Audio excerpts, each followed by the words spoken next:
What if the most sacred teachings of Atlantis were never truly lost, only hidden, preserved in silence, and passed down through the forgotten role of women?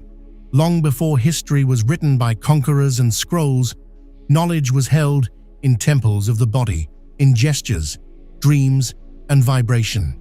Women were not just participants in Atlantean society, they were the original guardians of a sacred, feminine technology. Their role wasn't public, but energetic, not loud, but magnetic, and it was through them that Atlantis pulsed with wisdom beyond our current understanding. But when Atlantis fell, it wasn't just a continent that disappeared. It was a frequency, a memory encoded in the feminine, deliberately veiled by time.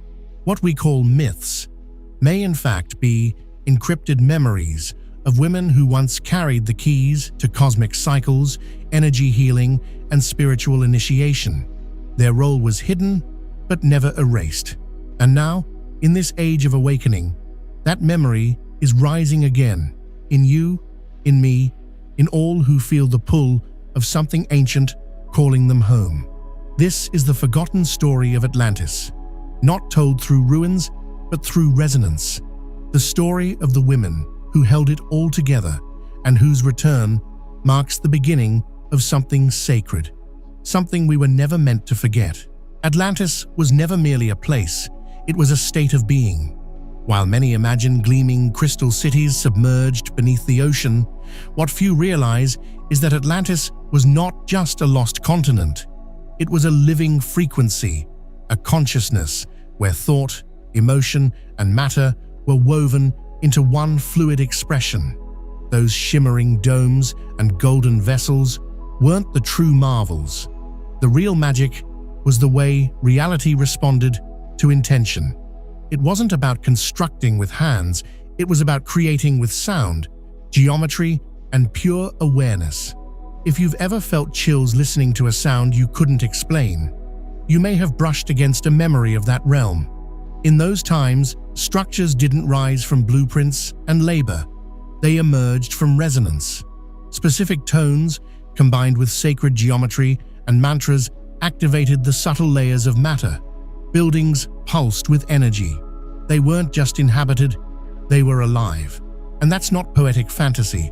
Today, cymatics and sacred geometry begin to validate what the Atlanteans lived every day.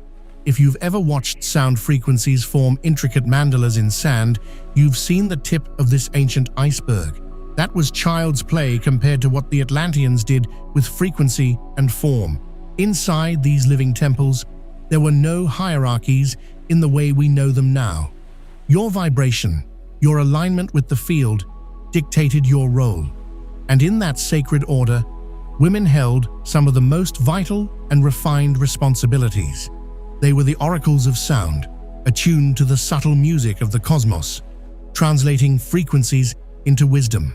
They were the weavers of reality, manipulating unseen threads of energy to maintain harmony across dimensions, what we might now call the morphogenetic field. And they were the keepers of the crystal codex, embedding the soul's memory of humanity into structures of quartz and consciousness. What modern minds might dismiss as mysticism, Atlanteans understood as a precise and measurable science, the science of the soul. Symbols, sounds, and energetic signatures were tools, not abstractions. Healing wasn't administered, it was invoked through harmonics. Communication didn't rely on language, it flowed through resonance. A single tone, chanted in alignment, could recalibrate a body or clear an entire space. If you've ever felt the air change during a shamanic chant, you've glimpsed the echo of that lost precision. And the ability to access those levels of awareness wasn't random, it was cultivated. Children were trained from a young age to feel the world, not just see it. And here's the beautiful truth. We still carry pieces of that legacy. When someone feels a vibration from a crystal, dreams in symbols, or instinctively knows something they've never studied, it's not just intuition, it's remembrance. In Atlantis, learning wasn't about information, it was about resonance. The knowing came not from memorization, but from merging. That's why so many feel out of place in our current world of logic-based learning. It's not a flaw, it's a sign that your soul remembers a different way, a way where the heart, the body, and the sound were just as valid as the mind. So how did women become such refined vessels between worlds? How did the feminine become this living bridge between matter and spirit, the seen and unseen? The answer lies not in separation, but in sacred union. And that path leads us forward, into the dance of the polarities, into a time where the feminine didn't just participate in Atlantis, it helped dream it into existence. There was an age when the feminine wasn't secondary or symbolic, it was central, a living technology of connection between realms. The women of Atlantis were not passive figures in flowing robes lost in ceremony. They were conductors of frequency, guardians of portals, and architects of vibrational harmony. Their bodies were temples, their voices were codes, and their very presence aligned the fabric of reality. The feminine was the bridge, not metaphorically, but functionally, between dimensions. She didn't merely witness the unseen, she translated it, felt it, brought it through. While the masculine built and structured, it was the feminine who breathed spirit into matter, who listened not with ears, but with skin, with womb, with soul. From the moment a girl was born into certain lineages in Atlantis, her training began, not in reading scrolls, but in reading fields. She would sit in silence and feel the shift in a bird's song before a storm. She would be asked to close her eyes and identify plants by their subtle vibration. And over time, she would learn to sense timelines, to enter dream states lucidly, and to harmonize her own frequency with that of the cosmos. This wasn't called intuition. It was science, an exact, refined art of attunement. What we call empaths today would have been considered novice initiates in her world, because their sensitivity wasn't a burden. It was power, it was clarity, it was precision. In sacred groves and crystalline halls, these women would gather, not to gossip or to worship, but to work. They tuned the grid, they balanced the ley lines, they worked with sound, the way a sculptor works with clay. Certain chants would be used to restore harmony to entire ecosystems. Some could sing a fetus into optimal alignment in the womb. Others could access ancestral memory by humming into water and listening to its echo. The moon wasn't just a celestial body to them, it was a tuning dial, a mirror of the waters within. During certain lunar alignments, they would perform rituals not just for their people, but for the Earth herself, anchoring timelines of peace, softening the probabilities of collapse. These rituals weren't superstition, they were technology. Subtle, yes, but no less real. Their bodies were trained to register energy shifts the way a compass feels magnetic pull. That feeling you've had when someone walks into the room and changes the entire atmosphere without speaking, that was them. Their presence recalibrated fields, their gaze dissolved lies, their touch restructured grief. They didn't ask permission to be powerful, they simply were. Not loud, not forceful, but undeniable, like gravity. Some carried the codes in voice, others in silence.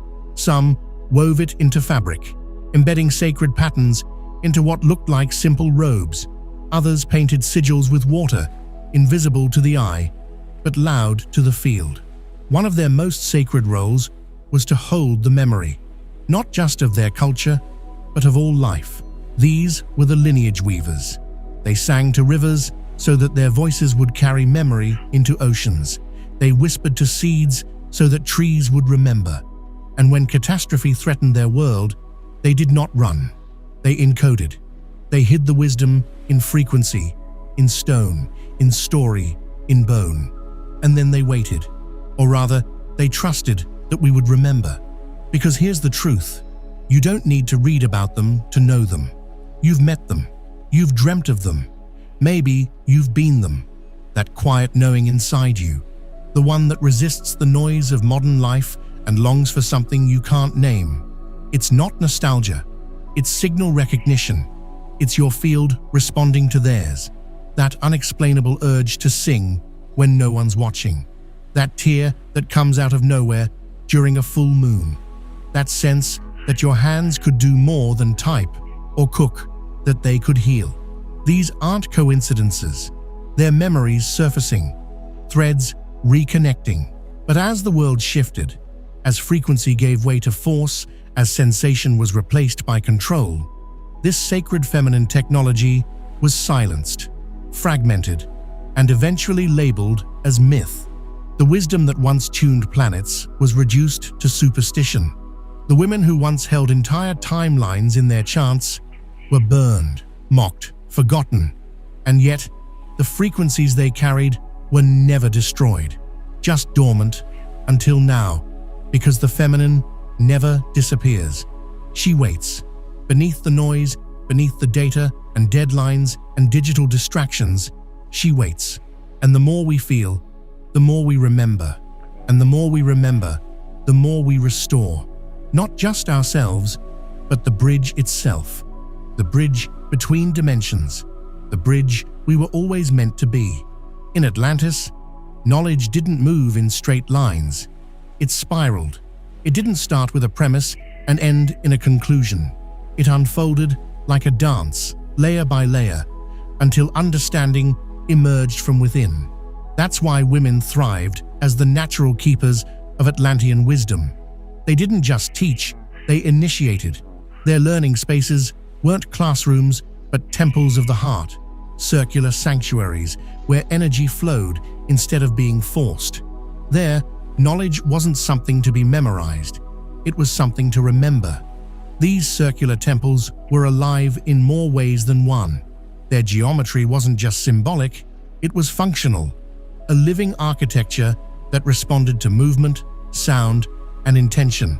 When a woman danced within those circles, she wasn't performing, she was activating memory.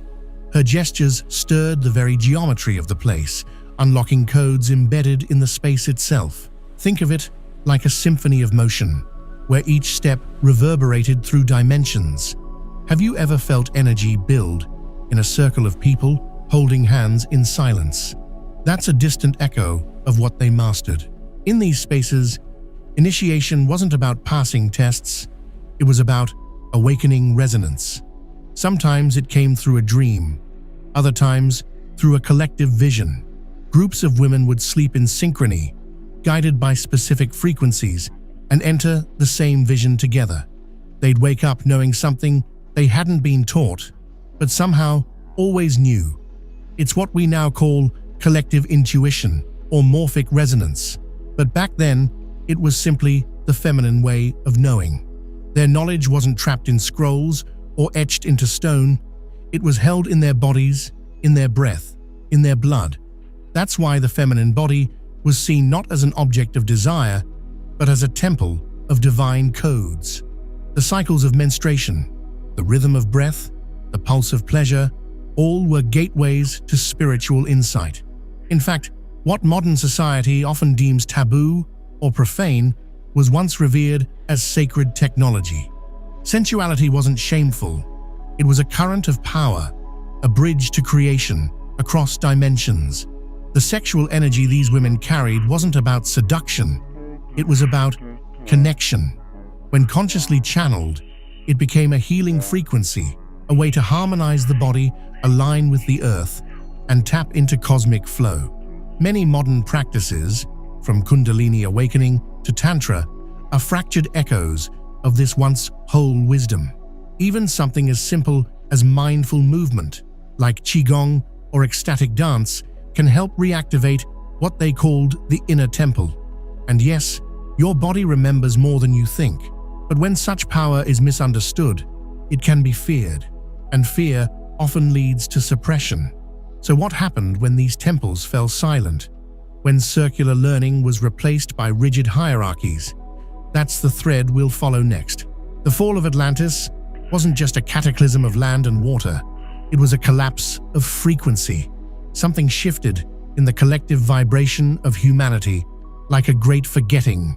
What had once been a civilization woven in balance, where intuition danced with logic and power was tempered by compassion, began to unravel. At the heart of this unraveling was a growing imbalance between the masculine and the feminine. The masculine principle, structure, analysis, direction, began to dominate, while the feminine, flow, receptivity, inner knowing, was dismissed, ridiculed, and eventually silenced. Rationality was exalted, intuition was feared, power was pursued, but without the wisdom to wield it. This imbalance wasn't just philosophical, it was energetic. As the masculine principle surged unchecked, it destabilized the delicate equilibrium that had kept Atlantis in harmony with the Earth and the stars. Technology was advanced, yes, but divorced from spirit. Knowledge was vast, but disconnected from heart. And in the end, what couldn't be harmonized collapsed. In the aftermath, the feminine lineages, the priestesses, the dreamers, the guardians of circular knowledge, were hunted or erased. Some were exiled. Others went underground, not physically, but vibrationally. They withdrew into subtle realms, Lemuria, Avalon, the inner worlds, the dreamscapes. These weren't just myths, they were sanctuaries outside linear time, where memory could still be preserved. But in the outer world, the damage had been done. The wisdom that once flowed freely now had to be hidden in symbols, coded in myth, or transmitted in whispers. The sacred became secret, the sensual became shameful, the feminine became fractured. This is where the collective feminine wound begins, not just in individual traumas, but in a global forgetting of a way of knowing, a way of being. A time when wisdom stopped being honored and started being feared. When the body, once a temple of divine codes, became a battlefield of control and repression. And yet, the guardians didn't vanish completely. They left trails, clues, frequencies embedded in stories, dreams, rituals, and places. They knew the time would come, far in the future, when humanity would begin to remember. And maybe that's what's happening now. But for us to truly awaken, we must first face what was lost, and more importantly, what was silenced.